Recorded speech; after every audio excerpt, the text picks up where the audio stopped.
Au nom du Père, du Fils et du Saint-Esprit. Amen. Esprit Saint, éclairez-moi par la puissante intercession du cœur immaculé de Marie, votre épouse bien-aimée. Bonjour les amis, j'invoque le très précieux sang de notre Roi et Sauveur Jésus-Christ, qu'il vous couvre et protège des tentations de la chair, fortifiant votre esprit dans l'amour des biens célestes. Aujourd'hui, nous abordons la corédemption de Marie par le deuxième mystère douloureux, la flagellation de Jésus au pilier. L'Écriture sainte est, comme toujours, concise mais riche d'enseignements. Il est écrit: Alors Pilate prit Jésus et le fit flageller. Évangile selon saint Jean, chapitre 19, verset 1. Alors, il leur relâcha Barabbas. Quant à Jésus, après l'avoir fait flageller, il le livra pour être crucifié. Évangile selon saint Matthieu, chapitre 27, verset 26. Pilate, voulant satisfaire la foule, leur relâcha Barabbas, et après avoir fait flageller Jésus, il le livra pour être crucifié. Évangile selon saint Marc, chapitre 15, verset 15. Le fruit de ce mystère est la pureté du corps et de l'âme, et la mortification des sens. Pilate prit Jésus, dit l'Écriture, et le fit flageller. Quel contraste avec la très sainte Vierge Marie, qui prit Jésus et le fit adorer des bergers et des rois mages. Par la décision de Pilate, les chairs du Messie seront arrachées. Par la pureté d'âme de Marie, l'enfant Dieu sera emmailloté et couché dans une crèche, comme nous le voyons en Luc 2, verset 7. Pilate le fera coucher plus tard sur une croix. Deux mondes s'affrontent ici, la descendance de la femme et la descendance du serpent. Je vous renvoie vers Genèse chapitre 3, verset 15. C'est la prophétie que Dieu donne à Adam et Ève entre l'inimitié qu'il mettra entre la femme et le serpent. Et la femme, c'est une prophétie sur la femme, c'est-à-dire la Vierge Marie qui donnera naissance au Sauveur. Pilate, préfet romain et donc détenteur de l'autorité judiciaire suprême, voulant satisfaire la foule, libère un criminel et condamne un innocent. Il dit, l'Écriture, en chapitre 23 de Saint Luc, verset 22, « Quel mal a donc fait cet homme? Je n'ai trouvé en lui aucun motif de condamnation à mort. Je vais donc le relâcher après lui avoir fait donner une correction. » Logique contradictoire. Jésus est innocent et donc, je le condamne pour satisfaire ses accusateurs violents et injustes. Je le condamne sans le condamner. Je l'innocente sans l'épargner. Je rends justice au moyen de l'injustice. Je fais le mal pour défendre le bien. Je fais mal au bien. C'est cela, Pilate. Au chapitre 23, saint Luc nous dit, versets 14 à 16, il fait parler Pilate. « Vous m'avez amené cet homme en l'accusant d'introduire la subversion dans le peuple. Or, j'ai moi-même instruit l'affaire devant vous. Et parmi les faits dont vous l'avez l'accusé, je n'ai trouvé chez cet homme aucun motif de condamnation. D'ailleurs, Hérode non plus, puisqu'il nous l'a renvoyé. En somme, cet homme n'a rien fait qui mérite la mort. Je vais donc le relâcher après lui avoir fait donner une correction. » Et je rappelle au passage que Hérode était le roi hébreu de l'époque, il ne dirigeait qu'une petite partie d'Israël, de l'Israël historique, et l'autre partie était sous la domination de l'Empire romain et donc du gouverneur Ponce Pilate. C'est pour ça qu'à un moment donné, il y a eu un échange entre guillemets de bons services. C'était deux hommes politiques, disons sur un même territoire qui se partageaient le pouvoir pour des raisons militaro-politiques. Je continue. Et il faut savoir que cet Hérode-là était le fils d'Hérode Antipas, hein, qui était de mère juive et de père arabe, et qui avait fait tuer les innocents par jalousie et peur que lorsque le roi mage était venu adorer, il craignait que le Messie prenne sa place, puisqu'il savait que le Messie attendu était un roi. Et donc ici, cet Hérode-là est le fils de l'Hérode qu'on retrouve au moment de la naissance du Christ. Je poursuis. Donc c'était une dynastie de princes hébreux, juifs, particulièrement cruels et injustes. Je continue. Au lieu de corriger la foule des menteurs, Pilate corrige ce roi des Juifs, qui lui a dit « Je suis né pour rendre témoignage à la vérité. Quiconque est de la vérité écoute ma voix. » Jean 18, verset 37. Jésus est la vérité, et cette vérité est trop difficile à défendre pour un arriviste tel que Pilate. Pourtant, Jésus ne se rebelle pas contre une telle injustice, patente et scandaleuse, outrageante, odieuse, et quelle leçon il nous donne là. Au contraire, il se soumet, car Dieu va rendre justice de façon magistrale et stupéfiante, déjouant tous les calculs politiques et machinations diaboliques. De même que Jésus, jadis, se soumit à l'autorité de ses parents, exercée avec amour et adoration, amour pour l'enfant qu'il fut, adoration pour le Dieu qu'il est, de même Jésus se soumet à l'autorité de Pilate, car il faut rendre à Dieu ce qui est à Dieu et à César ce qui est à César. Pilate, ne nous trompons pas, exerce mal son autorité. Jésus, c'est certain, exerce parfaitement bien l'autorité divine en se soumettant au projet divin de la passion du Christ. Petit aparté, donc il y a obéissance et obéissance. Nous devons obéir à Dieu, évidemment, et non aux caprices humains. Et c'est ce que Pilate n'avait pas compris. Et parfois, dans l'Église même, on ne comprend pas ça non plus, malheureusement. C'est la phrase de Saint Pierre, il vaut mieux plaire à Dieu que plaire aux hommes. Et lui, Saint Pierre, il avait assisté, enfin, il a pris la fuite, mais il avait retenu la leçon, justement, de l'épisode de la Passion du Christ et de son jugement. Dieu le Fils, je reprends, Dieu le Fils répare ainsi tous les abus d'autorité et les lâchetés en tout genre. Pilate, qui possède une troupe auxiliaire de 3000 soldats romains, alors pourquoi troupe auxiliaire? Petite explication. Ce n'étaient pas des légionnaires, mais c'était des soldats enrôlés localement. Ça pouvait être alors pas des juifs évidemment, c'était ça pouvait être des Syriens, ça pouvait être des Grecs, ça pouvait être des gens des pays voisins, qui tous en général avaient en commun d'avoir une assez forte aversion pour les Juifs.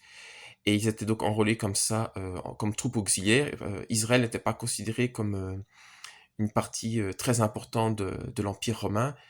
Et donc, il n'y avait pas la présence de légionnaires, mais de ce qu'on appelait des troupes auxiliaires. Il y avait 5 cohortes. Une cohorte, c'est environ 500 hommes. Et il y avait aussi un détachement de cavalerie d'environ 500 hommes. Donc ça faisait environ 3000, on dit parfois jusqu'à 6000 hommes.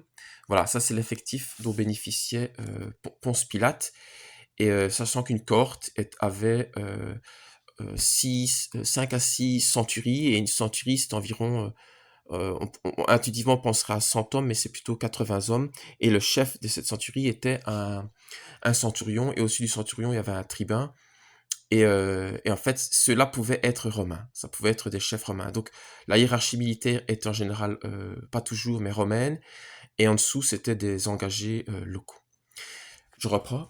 Pilate, qui possède une troupe auxiliaire de 3000 soldats romains, craint de fâcher la foule, certes hystérique, mais inapte au combat militaire structuré. Le gouverneur romain fait un calcul politique. Il sait que Jésus est innocent, mais il se dit: si je leur cède une flagellation, châtiment atroce, leur soif de vengeance et de violence sera apaisée vu l'extrême violence des coups portés. Mauvais calcul, Pilate. La vue du sang attriste les doux et humbles de cœur, mais elle excite les méchants et les orgueilleux, et cela tu devrais le savoir, cruel comme tu es. Oh, Pilate. Et je dis cruel comme tu es parce qu'on le sait par des historiens tels que Joseph, donc, qui est un historien juif, et d'autres également, que Pilate a exercé des répressions assez féroces contre le peuple juif, qui lui-même était particulièrement révolté contre l'Empire romain, mais à chaque fois ça s'est terminé dans un bain de sang. Et dans l'Évangile, c'est très synthétique et ça nous rapporte ce qui concerne le Christ, mais Pilate, voilà, avait une réputation d'exercer le pouvoir de façon, disons, assez dure, et en même temps, c'était quelqu'un, disons, de rusé et de calculateur. Ça, on le voit très bien dans l'Évangile. Et pour vous illustrer que Pilate était cruel, il faut bien se rendre compte que la flagellation, Cicéron, qui est un auteur romain, disait que c'était comme que les gens étaient demi-morts. C'était quasiment une condamnation à mort. C'est pas une condamnation à mort, mais ça mettait en péril la santé très gravement et on pouvait y laisser la vie. Donc ce qu'il a fait là, la flagellation en soi est déjà un acte de cruauté, mais bien sûr, bon, à remettre dans le contexte, l'Empire romain était en général particulièrement cruel, hein, c'était le temps de l'esclavage et des jeux de gladiateurs. Je reprends. Oh Pilate, la Providence a mis à ta disposition 3000 soldats bien entraînés, et tu ne crois pas pouvoir exercer l'autorité judiciaire sans compromission. C'est navrant. Regarde pourtant, cette humble Israélite, Marie, elle est vierge et croit pouvoir mettre au monde un homme. Non seulement, mais elle, humble créature, croit pouvoir mettre Dieu au monde, le Créateur. Tu vois, Pilate, et je m'adresse ici à tous les Pilates de tous les temps. Une foule bien plus grande de faux témoins accusait Marie, et pourtant elle n'a cédé en rien au désir du genre humain dégénéré. La foule des scientifiques dit à Marie, aucune femme ne peut enfanter sans l'appui génétique d'un homme. La foule des médecins dit à Marie, aucun mort ne peut ressusciter. La foule des pharisiens dit à Marie, aucun rebelle au Sanhédrin n'est de Dieu. La foule des athées dit à Marie, tu n'es plus vierge après l'accouchement. La foule des sceptiques dit à Marie, tu n'es qu'une femme parmi d'autres. La foule des médisants dit à Marie, tu es la mère d'un crucifié. La foule des incrédules dit à Marie, tu es la mère d'un mythe. La foule des chrétiens séparés dit à Marie, tu es un utérus et rien de plus. La foule des modernistes dit à Marie, tu n'es pas corédemptrice. Toutes ces accusations, Marie les a entendues de son vivant, sous une forme ou sous une autre, et pourtant la Vierge guerrière n'a jamais faibli dans son amour indéfectible. Et ce que je dis là, si vous lisez par exemple Maria Valtorta, ça ressort assez bien. Euh, L'évangile est très synthétique. Il faut bien comprendre qu'en fait, tous les combats que l'Église catholique va connaître, c'est-à-dire les chrétiens dans leur ensemble vont connaître au cours de l'histoire de l'Église, en fait, ils ont eu lieu en plus petit et plus dense du temps du Christ et de la Vierge Marie.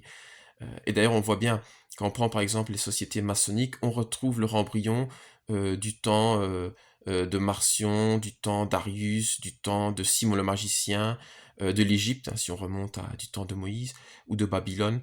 Donc tout ça, tout ce qu'on appelle les hérésies, les déviations, et finalement c'est les attaques du diable, elles ont lieu à différentes périodes, mais c'est toujours un peu le même modus operandi, mais qui va s'exprimer et prendre des formes différentes. Voilà, il y a une forme d'inculturation, mais le fond est toujours le même. Il faut bien comprendre, c'est la rébellion contre Dieu, le non serviam. Et aussi la tentation et la chute d'Adam et Ève. Je reprends. Les 11 apôtres ont fui l'arrestation. Marie a regardé le crucifié droit dans les yeux du cœur percé. 11 hommes, 11 futurs saints, n'ont pas supporté de voir le Messie enchaîné de cordes, de simples cordes finalement, même si elles étaient serrées de façon très, très violente, ça faisait même saigner le Christ de ses poignets. Or la Vierge d'Israël a contemplé tous les coups, les crachats, les malédictions, les insultes, tous les clous, et c'est des clous énormes de charpentier, des clous pour serrer des poutres, pour maintenir des poutres, les épines, la couronne d'épines, et toute l'horreur. Elle a connu Jésus au sommet de sa beauté. C'était le plus bel homme et la plus belle femme, puisqu'ils étaient indemnes de péché. Elle n'a pas détourné le regard du massacre de son amour. L'amour de Marie est sans limite. La toute pure ne calcule rien. Elle croit tout possible à Dieu. Marie ne fait pas de politique. Elle n'en a pas besoin, car elle est la cité bien-aimée de Dieu, qui descend du ciel d'auprès de Dieu. Elle est ce cœur immaculé offert au Sacré-Cœur. Pilate devait accomplir son devoir dans l'ordre naturel des choses, et il en fut lamentablement incapable. Prenez-le vous-même, dit-il, et crucifiez-le. Moi, je ne trouve en lui aucun motif de condamnation. Jean 19, verset 6. Cette phrase est terrible et navrante. Pilate se condamne lui-même à l'impuissance. Quelle lâcheté inouïe, mais inouïe, et pourtant si répandue parmi les hommes de soi-disant pouvoir. À la vérité, ces hommes sont au pouvoir du diable.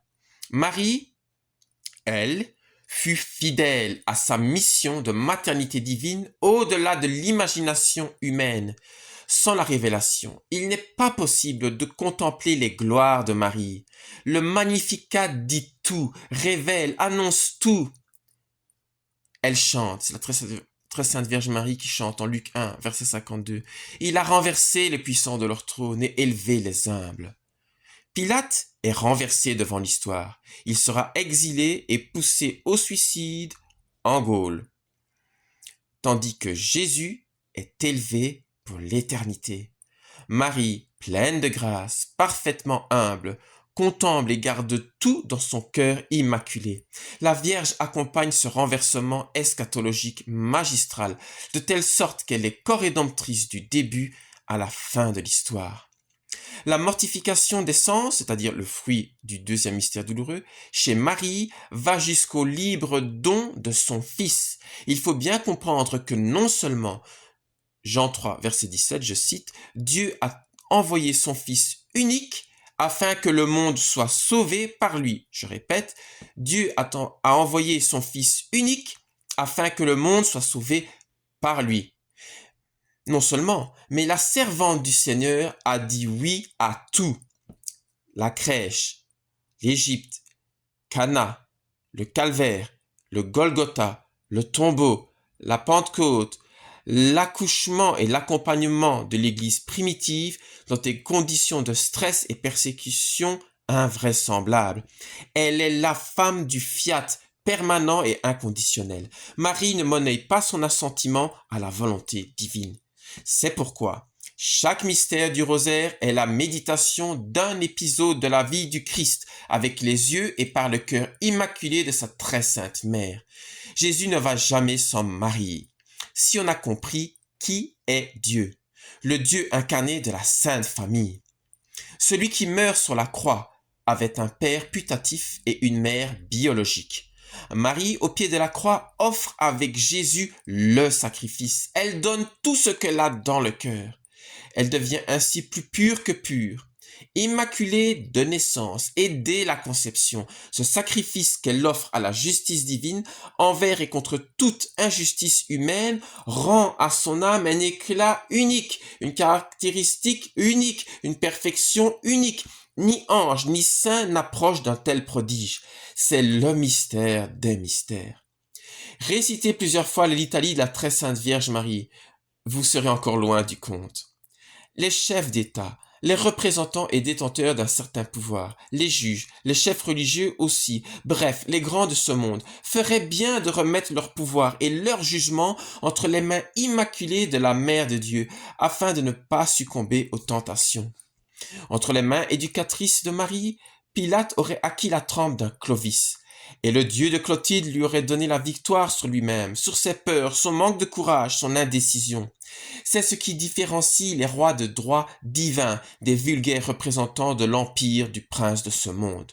Tandis que saint Rémy catéchisait Clovis à propos de la passion du Christ, ce dernier, scandalisé, s'exclama « Hélas, si j'avais été là avec mes francs, j'aurais vengé ces injures. » D'où l'on perçoit la différence entre un roi catholique et un larbin du prince de ce monde. Le roi catholique, très chrétien, emploie la force que Dieu met à sa disposition pour défendre le juste et combattre l'injuste.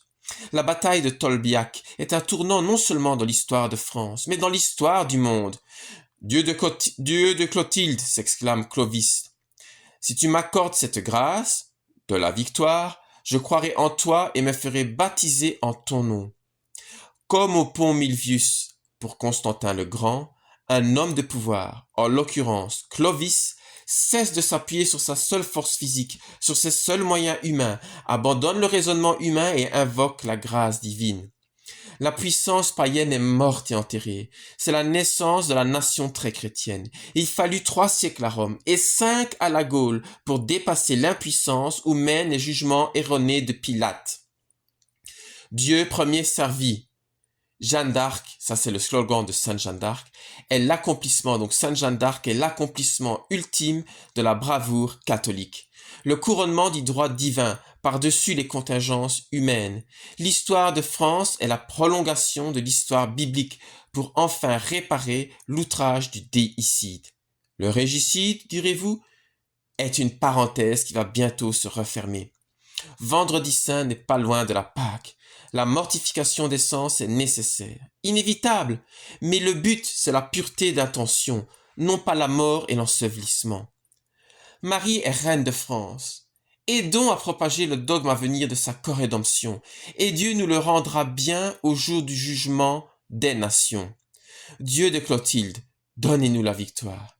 Jeanne, au secours! Jésus par Marie, encore et toujours. Amen. Merci d'avoir pris la peine d'écouter jusqu'au bout. N'oubliez pas de mettre un pouce bleu si vous avez aimé, de partager donc. Voilà, faites bien circuler. Essayez vraiment de bien faire circuler.